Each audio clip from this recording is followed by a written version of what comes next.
అన్నం తినే ముందు అన్నం వండి దోసకాయ టమాటా గుజ్జుకూర వండానండి. అప్పడాలు వేయించు, కొంచెం అప్పడాలు ఉండేవి కదా అన్నాడు. మొన్న గుంటూరు నుంచి వస్తా మా రాలిస్తే తెచ్చానండి అప్పడాలు. అవి వేయించమన్నాడు. అవి వేయించుతున్నాను అనమాట. నూనె కాక కొంచెం అట్ట ఎగినాయి ఫస్ట్లో, తర్వాత నుంచి బాగా ఎగినాయి అనమాట. అప్పడాలు వేయించాను.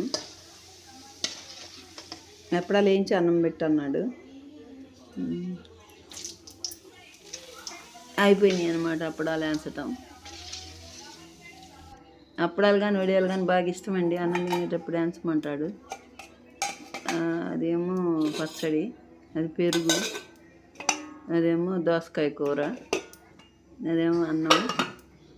ఇంకా పెట్టేశాను అనమాట అన్నం పెట్టమంటే ఆయనకి పెట్టొచ్చి నేను కూడా పెట్టుకున్నాను అనమాట. ఇద్దరం ఆడ కూర్చొని తినేద్దాంలే అని అప్పడాలు పెట్టుకొని చెరొకటి తిన్నాం అనమాట. అప్పటికే నిన్న లైవ్ అయిపోయేటప్పటికి 12:30 అట్ట అయిందండి. ఇక అప్పుడు కూర ముందే వండాను అనుకుంటా, మధ్యలో లైవ్లో జరిగేటప్పుడు.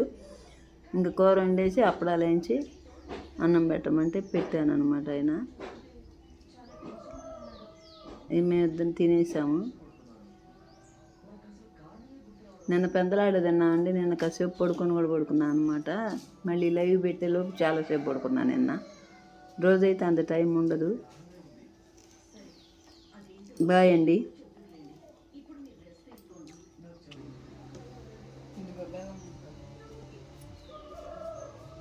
కొంచెం బెల్లం ముక్క తింటాడు ఆయన. అన్నం తినంగానే కొంచెం బెల్లం ముక్క పెట్టమంటే ఆయనకు ఒక ముక్క ఇచ్చి నేను ముక్క తీసుకున్నాను.